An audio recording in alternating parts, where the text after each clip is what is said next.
दुनियावी फैक्ट्स के नाज़रीन, जैसे जैसे लोकसभा इंतखाबात करीब आ रहे हैं, तमाम सियासी पार्टियां इंतखाबी मुहिम में मसरूफ़ हो चुकी हैं। एक पार्टी दूसरी पार्टी पर इल्ज़ाम तराशी कर रही है। आज़ादी के बाद ये पहला इलेक्शन ऐसा हो रहा है जिसमें जमहूरियत दांव पर लगी हुई है।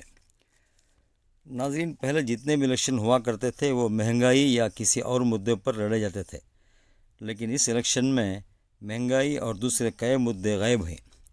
इस इलेक्शन में कोई भी पार्टी केंद्र की बीजेपी सरकार से ये सवाल नहीं कर रही है कि चीन हमारे मुल्क की कितने किलोमीटर जगह कब्ज़ा किया है, डोकलाम में हमारे कितने फ़ौजी ज़ख्मी हुए, बांग्लादेश को कितने किलोमीटर जगह हमारी बीजेपी सरकार ने दी है, पुलवामा के कसूरवारों को सज़ा क्यों नहीं मिली, कश्मीर में आर्टिकल 370 हटने के बाद भी वहाँ अमन क्यों नहीं हुआ, लद्दाख में लोग भूख हड़ताल क्यों कर रहे हैं, किसानों को एमएसपी की गारंटी क्यों नहीं दी गई। ईडी सिर्फ अपोजिशन पार्टियों के लीडर्स के घर पर ही छापे मारती है। क्या सिर्फ अपोजिशन के लीडर्स ही करप्ट हैं? बीजेपी के सारे लीडर्स दूध के धुले हुए हैं?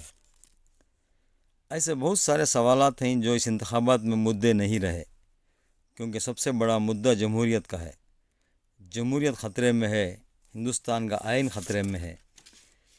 हिंदुस्तान में डेमोक्रेसी को ख़त्म करके एक ही पार्टी की हुकूमत बनाने की साजिश चल रही है। ED, ID, CBI, election commission सबको अपने कब्ज़े में करने के बाद केंद्र की बीजेपी सरकार अब अदलिया पर दबाव डालना शुरू कर दिया है कि वो फैसले बीजेपी की सरकार के मुताबिक करे।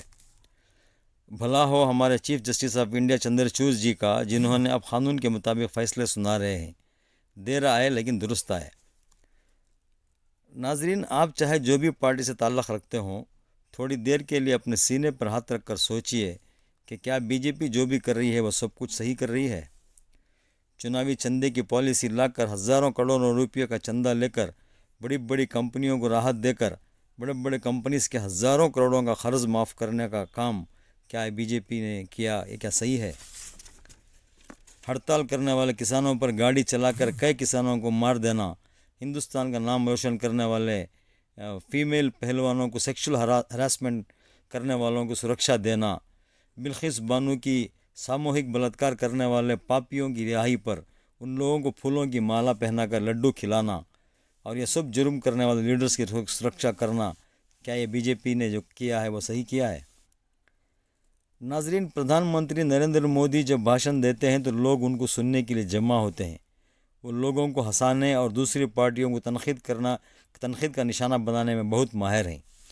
बीजेपी के जितने भी अंधभक्त हैं वो मोदी जी के भाषणों को सुनकर खुश हो जाते हैं और बीजेपी को वोट देने के लिए तैयार हो जाते हैं। उन अंधभक्तों को हकीकत का इल्म नहीं होता और ना वो अंधभक्तों को हकीकत जानने की कोशिश करते हैं। उन अंधभक्तों को ये भी नहीं मालूम कि इलेक्टोरल बॉन्ड चुनावी चंदे की स्कीम क्यों लाई गई। उन अंधभक्तों को ये भी नहीं मालूम कि 2014 और 2019 के लोकसभा इंतखाबात में कम्युनल कार्ड को क्यों खेला गया।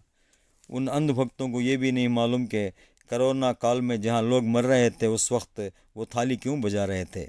उन अंधभक्तों को ये भी नहीं मालूम कि कोरोना में लोग मर रहे थे और अंधभक्त टार्च की रोशनी जला रहे थे।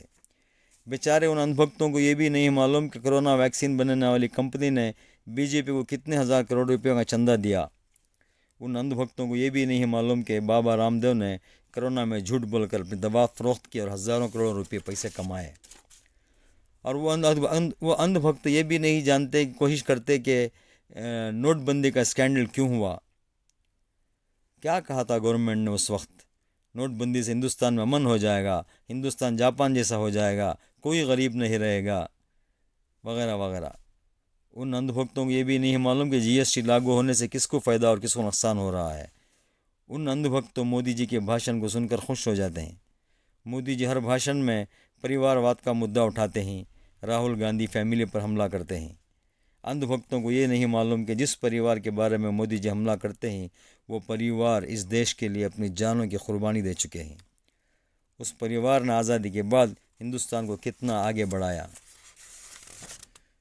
ये रेलवे स्टेशंस, ये एयरपोर्ट्स, ये हाईवेज़, ये आईटी इंडस्ट्रीज़ और दूसरे बड़े बड़े इंडस्ट्रीज़ और न्यूक्लियर बम बनाने की सलाहियत पूरी दुनिया में हिंदुस्तान को न्यूक्लियर टेक्नोलॉजी कंट्री बनाना, हज़ारों मेडिकल कॉलेजेस और इंजीनियर कॉलेज, ये सब किस परिवार ने बनाया? ऐसे परिवार पर लोगों को हंसाने के लिए इल्ज़ाम लगाना, क्या ये सही है? मोदी जी के कार्यकाल में मोदी जी ने क्या कहा, क्या किया? सिर्फ शौचालय बनाया है, और क्या बनाया है इन्होंने? क्या ये सब अंधभक्त जानते हैं? हिंदुस्तान में कई रियासतों में बीफ पर पाबंदी है, लेकिन अंधभक्तों को ये नहीं मालूम कि दुनिया में बीफ एक्सपोर्ट करने वाला हिंदुस्तान दूसरा मुल्क है। चाहे तो अंधभक्त गूगल सर्च कर सकते हैं। नाजरीन, बीजेपी की सरकार ने हिंदुस्तान की भोली भाली मासूम जनता को झूठ सच बताकर हिंदुस्तान को ख़तरे में डाल दिया है। वोट हासिल करने के लिए इलेक्शन से पहले सीएए को लागू करना, कांग्रेस के अकाउंट्स को फ्रीज करना, इलेक्शन कमीशन का इस्तीफा लेकर अपने लोगों को इलेक्शन कमीशनर्स बनाना, आम आदमी पार्टी के लीडरों को जेल में बंद करना, ईडी के ज़रिए अपोजिशन पार्टियों के घरों से छापा लगवाना, इन चीज़ों से ज़ाहिर होता है कि बीजेपी इस लोकसभा इलेक्शन से डरी हुई है। अगर बीजेपी को 400 सीट्स जीतने की उम्मीद होती तो मुकाबला बराबर का करती। लीडर्स को जेल में डालकर, कांग्रेस के पैसे छीनकर, अपोजिशन पार्टियों में फूट डालकर, दूसरी छोटी मोटी पार्टियों से हर स्टेट में अलाइंस करके उन्होंने इलेक्शन में हिस्सा नहीं लिया करता था। दिल्ली के रामलीला मैदान में इंडिया गठबंधन की इतनी बड़ी रैली हुई कि वहाँ पर खड़े होने के लिए जगह भी नहीं थी। सारे अपोजिशन लीडर्स जमा हुए थे। केजरीवाल को अरेस्ट करके बीजेपी सोच रही थी कि पार्टी में फूट पड़ जाएगी, और झारखंड के मुख्यमंत्री को भी इलेक्शन से पहले गिरफ्तार करके फूट का इंतज़ार करने वाली बीजेपी को रामलीला मैदान में जवाब मिल गया। वहाँ पर अपोजिशन लीडरों के साथ झारखंड के मुख्यमंत्री की बीवी और अरविंद केजरीवाल की बीवी ने भी हिस्सा लिया। उस रैली से खिताब करते हुए राहुल गांधी ने कहा कि नरेंद्र मोदी जी ने इस बार 400 पार का नारा लगाया है। राहुल गांधी ने कहा कि नरेंद्र मोदी जी को कैसे पता चला कि बीजेपी 400 पार जाएगी? शायद ये मैच फिक्सिंग हो गया होगा। 2 अंपायर्स को डाल दिया गया है और अपोजिशन टीम के 2 जीतने वाले प्लेयर्स को जेल में बंद करके इलेक्शन करवाया जा रहा है। प्रियंका गांधी ने खिताब करते हुए कहा कि नरेंद्र मोदी जी को रावण के लफ्ज़ों से खिताब किया और कहा कि ये वही रामलीला मैदान है जहां पर रावण को जलाया जाता है। समाजवादी पार्टी के नेता अखिलेश यादव ने कहा कि इस बार बीजेपी 400 पार नहीं बल्कि 400 हार है।